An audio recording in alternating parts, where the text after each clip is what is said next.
tous et bienvenue dans cette nouvelle vidéo. Aujourd'hui on se retrouve pour le quatrième et dernier update lecture de ce mois de mai. Et au programme, j'ai de la romance, du thriller et on va dire un thriller young adulte, même si je sais jamais totalement trop où le caler. Enfin celui-ci vraiment, j'ai beau réfléchir depuis plusieurs jours, je ne sais toujours pas où caler ce livre. Et je m'en fous absolument partout. Déjà j'ai changé de t-shirt tout à l'heure parce que je me suis fait tomber du chocolat dessus en mangeant ma glace. Et là, bah... non, je sais pas, j'ai eu de la chance, je me suis juste bavé un peu dessus. Bref. Premier livre de cette petite lecture, il s'agit du quatrième et dernier tome d'Au-delà des mots de Pauline Timso, j'ai nommé Horizon.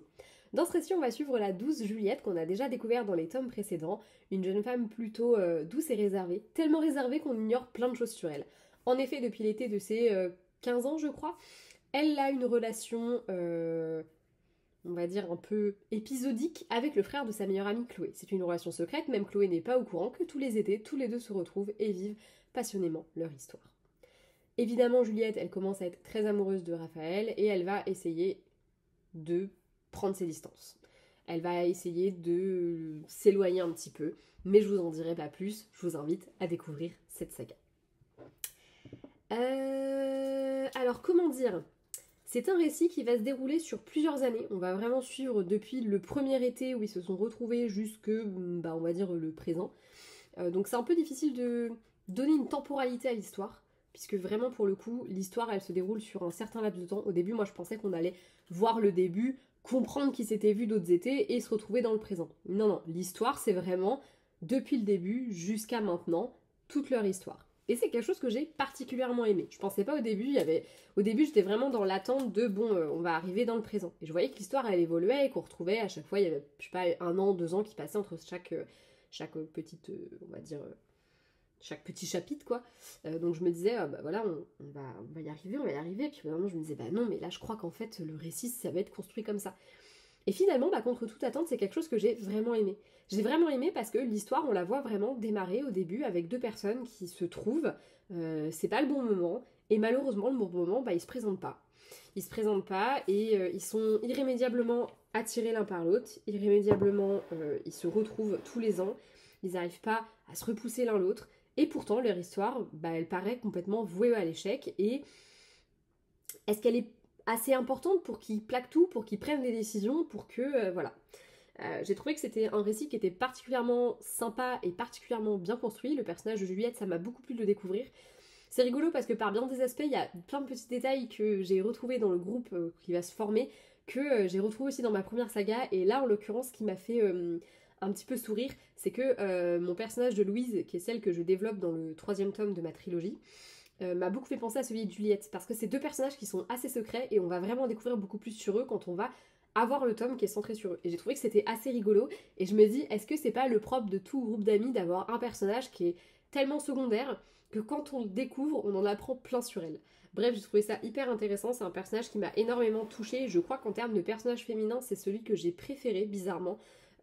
Chloé, j'ai beaucoup aimé sa fougue, etc. Mathilde, elle m'a beaucoup touchée. Olivia, forcément, voilà, sa détresse est telle qu'elle est particulièrement bien écrite. Mais Juliette, en fait, elle m'a vraiment bluffée. Je savais pas du tout à quoi m'attendre avec elle et j'ai pas été déçue du tout du voyage et j'ai apprécié d'en savoir plus sur elle à partir de ce tome-là. Je trouve que c'est un personnage dont on ignore énormément, énormément de choses et la découvrir, c'est vraiment cool et pour le coup, elle nous avait caché pas mal de choses, la petite cachotière. Raphaël, par contre, je pense que c'est le mec que j'ai le moins apprécié. J'ai trouvé qu'il était particulièrement égoïste les 3/4 du temps. On a vraiment l'impression parfois que Juliette sait sa chose, qu'elle n'a pas le droit d'aller faire, d'avoir un mec ou quoi que ce soit. Il va faire des crises de jalousie de l'extrême. Alors que de son côté, il s'empêche pas d'avoir une nana, il s'empêche pas d'aller voir ailleurs, on n'en doute pas une seconde. Voilà, il y a vraiment ce côté un petit peu macho italien qui m'a légèrement gonflé parfois. Mais en même temps, on comprend aussi qu'il est amoureux de Juliette, qu'il n'arrive pas à faire l'impasse sur ses sentiments pour elle. Il reste malgré tout très touchant et c'est une très belle histoire. Je vous l'avais dit dans la dernière vidéo, mais je voulais revenir sur un point en particulier, le Fun Family, parce que je trouve que l'autrice a très très bien clôturé sa saga avec un épilogue où on va retrouver un petit peu chaque membre du groupe, avec des passages où on va voir tous les membres du groupe qui sont réunis comme une véritable famille, et j'ai trouvé que c'était vraiment très touchant. Dans un de ses tomes d'ailleurs, elle a écrit un truc sur le fait qu'on écrivait des histoires d'amour, mais qu'on n'écrivait pas beaucoup d'histoires d'amitié, qu'on n'en avait pas beaucoup, et que...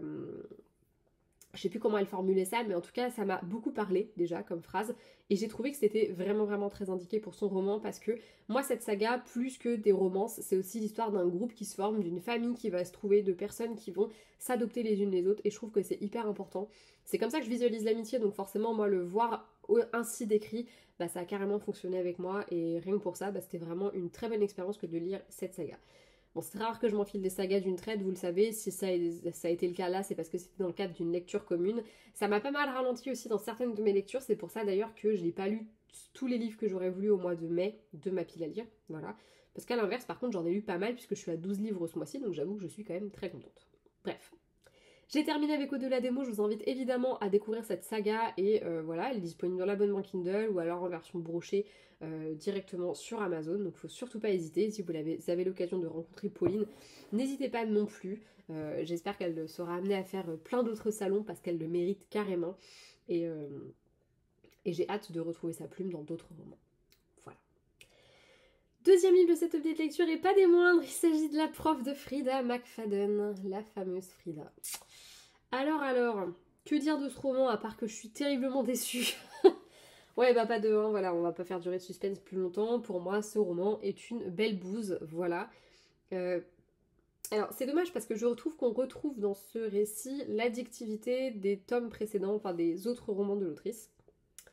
On retrouve sa plume qui, malgré quelques facilités, se lit particulièrement bien. On a vraiment ce côté hyper addictif où on n'arrive pas à s'arrêter. Elle enchaîne les plot twists, les trucs un petit peu, les petits détails, les petits indices qui te mènent sur des voies qui sont pas toujours les bonnes. Vraiment, il y a un postulat de base qui est très cool, mais malheureusement, il y a trop de choses qui ne vont pas. Pour le bien de cette vidéo et pour pouvoir vous parler des choses telles qu'elles sont claires et nettes, je vous préviens d'avance, mais il va y avoir un spoil. Un spoil qu'honnêtement, on va dire que c'en est un dans le sens où dans le résumé, ce n'est pas dit texto. Donc si vous voulez vous arrêter au résumé, bah, je vous invite à ne pas regarder la partie où je vous spoil tout ça, enfin de ne pas regarder la partie sur la prof, même s'il y a plein de choses à dire là-dessus. Si l'idée d'être légèrement spoilé ne vous dérange pas, sachant que moi, le spoil que je vais vous vendre là aujourd'hui, c'est quelque chose que j'avais complètement vu venir. Enfin, pour moi, j'avais compris dès le résumé que ça allait se passer, ou en tout cas dès le début du récit, voilà, j'avais compris que. Voilà. Mais je suis obligée pour pouvoir vous parler du récit, pour pouvoir vous dire clairement ce que j'en ai pensé de vous spoiler cette petite partie-ci. Donc, bah écoutez, c'est parti. Je m'excuse d'avance si vous ne voulez pas être spoilé. On se retrouve à la fin de la vidéo. Ou pas. Peut-être que vous allez juste arrêter. Et pour les autres, bah c'est parti. Dans ce roman, nous suivons Eve, qui est professeure de mathématiques dans un lycée. Et nous suivons en parallèle Adi, qui est élève dans ce même lycée. Adi, l'année dernière, elle a eu quelques histoires avec un prof, puisque on a jugé qu'ils étaient légèrement trop proches. Elle a beau jurer ses grands dieux qu'il ne s'est jamais rien passé, le prof a été gentiment remercié et n'est plus là. Bref, pour Eve, c'est typiquement l'élève à problème. Elle n'est pas hyper ravie de l'avoir dans sa classe. Et ça ne va pas aller en s'arrangeant, puisqu'il s'avère que son fameux mari, qui est professeur de français dans ce fameux lycée, enfin d'anglais du coup, pas de français, puisqu'on n'est pas en France, mais professeur de... Allez, on va dire littérature, ce sera peut-être plus simple. Et ben, il va avoir une liaison avec Adi. Voilà. Ça, c'est la partie qui n'est pas dans le résumé. La partie où je vous spoil, du coup, un petit peu. Même si j'avoue que, à peu près, dès le début, dès les premières minutes des relations entre le fameux Nate et la petite Adi, j'ai tout de suite compris qu'à un moment donné, il allait se passer une histoire comme ça. Voilà. Alors... comment dire, je suis pas très fan des histoires avec des différents âges. Déjà de base, voilà, je suis pas hyper fan du sujet. Mais, why not? Dans la mesure où tout le monde est majeur et vacciné, j'ai envie de dire chacun fait bien ce qu'il veut. Là où j'ai un peu plus de mal, c'est dans des relations comme celle-ci, où il va y avoir une des deux personnes qui a un ascendant sur l'autre. Typiquement, un prof de 40 balais et son élève de 16 ans. Voilà, il est prof, il est vieux, il est marié. Il n'a rien à faire avec une gamine de cet âge-là. Voilà. Là, ça me dérange un petit peu plus. Donc déjà, à partir de là, voilà, j'étais pas hyper, voilà. Mais dans le thriller, je trouvais que ça fonctionnait plutôt bien, je trouvais que les éléments s'enchaînaient bien. J'aimais beaucoup j'ai encore une fois bien aimé la construction des personnages, tout ça, tout ça. Non. Ce qui m'a vraiment dérangé dans ce récit et qui fait que je suis passée de bon, c'est ok, même si je suis pas du tout fan de l'idée d'un prof et de son élève, bon voilà, ça reste un thriller, je suis capable de passer outre ce détail-là. Non, ce qui m'a vraiment dérangé dans ce roman, c'est tout simplement le fait qu'il y ait deux plot twists qui ne fonctionnent absolument pas et qui ne sont pas du tout, mais alors pas du tout, cohérents. Le premier, je vais pas vous spoiler les plot twists, hein, je suis pas garce à ce point non plus, hein, je voulais juste voilà. Bref, il se passe un truc sur la fin, entre le mari et la femme, et j'ai encore du mal à comprendre comment c'est possible, physiquement parlant, de faire certaines choses qui y sont faites. Je veux bien, mais à un moment donné, la physique, la chimie même, le corps humain, il y a des choses qu'il peut pas supporter comme ça, tu vois, il y a des choses, c'est pas possible. Voilà. Et le deuxième plot twist, bah non, non. Déjà, ça me dégoûte, voilà. Et ensuite, ça n'a aucun putain de sens. En fait, les deux plot twists n'ont pas de sens. Ils ne sont pas du tout cohérents, et ça fait que, bah, ça marche pas, quoi. Ça marche pas. C'est comme si on te disait, non, bah non, je vais spoiler, je ferme ma gueule, parce que franchement, ça m'a énervé, mais d'une force. Mais d'une force. Parce que le pire, c'est qu'il y avait des choses vraiment positives dans ce livre. Moi, j'ai vraiment trouvé qu'encore une fois, c'était hyper addictif. Et en fait, malgré, bon, ça me donnait envie de gerber, de la voir l'autre avec son prof là, savoir qu'elle se tapait son prof, blah. Puis alors encore plus, lui, il a gerbé comme personnage, mais vraiment à gerber, je le déteste. Il peut être beau gosse, franchement, c'est un gros con. Bref, le mec est vraiment à gerber, et voilà. Mais les deux plot twists, là, coup sur coup, là, où tu te dis, mais vraiment, le plot twist final, je me suis dit, quoi? Mais ça n'a aucun sens. Je suis retournée lire certains passages pour me dire, bah non, mais attends, c'est pas du tout possible. Et le précédent, qui est un plot twist un peu plus, on va dire, physique, c'est pareil, ça n'a aucun putain de sens. Enfin bref. Ça m'a complètement dégoûtée du roman parce que je me suis dit, mais en fait, la cohérence, elle s'en branle complètement, cette autrice, et elle te fait un truc comme ça, en mode, YOLO bitch, ça passera.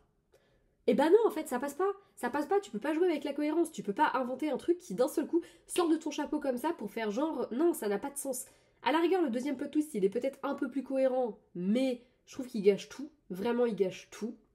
Le premier, pour moi, il est pas cohérent, ça n'a pas de sens, et je pense qu'elle aurait dû faire ça autrement. Parce que je ne vois pas comment c'est possible. Voilà, tout simplement. Et c'est dommage parce qu'honnêtement, les personnages sont toujours assez intéressants avec elle. Je trouve qu'elle a une façon de créer des personnages qui ne sont jamais totalement bons ou totalement mauvais. On a quand même des personnages qui sont très, très gris dans leur façon de penser. Eve, au début, tu la prends un peu en grippe et tu te dis, ah, Nate, il est cool. Et puis finalement, tu te dis, ah, peut-être que... voilà, je trouve qu'il y a quelque chose de vachement intéressant. Et j'aime bien le fait que souvent, ce soit des personnages... Enfin, c'est comme dans La femme de ménage, le personnage de Millie, c'est l'héroïne, etc. Mais elle a quand même un passé qui est assez sombre. Elle a fait des choses un peu brossons dans la vie. Et c'est le cas de tous les personnages qu'elle crée, et je trouve que c'est vachement bien. Dans La Psy, c'est pareil, on a des personnages qui sont pas... Enfin voilà, moralement, ils sont pas toujours hyper corrects, et du coup, je trouve que c'est plutôt cohérent et que c'est plutôt pas mal. Mais en fait, pour moi, tout est caché dans ce livre parce que ça manque cruellement de cohérence, et en plus de ça, le sujet... En fait, je trouve que le plot twist final, ce qui m'a vraiment dérangé, c'est que pour moi, ça remet en question tout le message que je pensais avoir lu dans le livre. Et le plot twist précédent, ça met complètement par terre toute la cohérence de l'intrigue, et tu finis par te dire, en fait, si la cohérence, tu t'en fous, ma grande, écris du fantastique, quoi. Voilà. Bref, ce sera tout pour ce roman que, vous l'aurez compris, je n'ai pas trop aimé. Et passons maintenant au tout dernier, qui est un roman assez court, donc je pense que ça va être assez court aussi son avis, enfin l'avis dessus. Il s'agit de Celle qui dit vrai de Véronique Petit, publié chez Rajo. On est sur un récit, du coup young adulte, dans lequel Mia voit sa mère se faire arrêter par la police et avouer un meurtre. Évidemment, pour Mia, c'est un peu la tombée complète, et on va retourner un petit peu dans le temps pour découvrir ce qui s'est passé. Sachant que Mia, ses frères et sœurs, sa mère viennent d'arriver en Normandie. Ils viennent de s'installer dans un petit village après un gros scandale qui a éclaté à Paris dans le restaurant que sa mère tenait.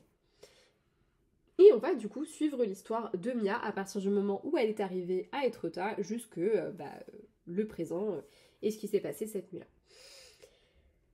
C'est un récit qui bizarrement, sans que je le sache, a quelques liens avec la prof, mais j'en dirai pas plus parce que je veux pas vous spoil, mais en tout cas il y a des détails qui m'ont fait beaucoup penser à la prof. C'est un récit qui est assez particulier, j'ai particulièrement aimé la plume qui est très incisive et qui a une façon bien particulière d'être, on va dire. C'était assez space à lire, mais assez intéressant. Les chapitres sont assez courts et s'enchaînent plutôt bien. Le fait qu'on aille un coup dans le temps, un coup dans le présent, un coup dans le passé, j'ai trouvé que c'était plutôt pas mal. Mais je reste assez... En fait, j'ai pas du tout aimé le personnage de Mia. Voilà, on est clairement sur l'adolescente vraiment égoïste et stupide au possible. Et elle m'a vraiment pété les couilles, mais genre vraiment, vraiment, vraiment. Et j'en ai pas, donc c'est dire à quel point elle me les a brisées. J'ai vraiment trouvé qu'elle était, mais... Oh, elle me fatiguait de ouf, mais de ouf, genre vraiment, et ce jusqu'au bout. J'ai bien aimé aussi le fait que jusqu'au bout, on ne sache pas ce qu'il en est. On ne sait pas qui est mort, on ne sait pas comment, etc. Mais, en fait, je sais pas, je suis assez mitigée sur ce livre, et aujourd'hui, je ne sais toujours pas ce que j'en ai pensé. Je sais juste que j'ai pas aimé l'héroïne, que j'ai trouvé la plume plutôt sympa, que c'était assez addictif, et que, bah, il est tout petit, hein, je crois qu'il fait pas 200 pages. Donc, ouais, c'est ça, il fait 187 pages, donc autant vous dire que voilà, hein, ça s'est lu très très vite.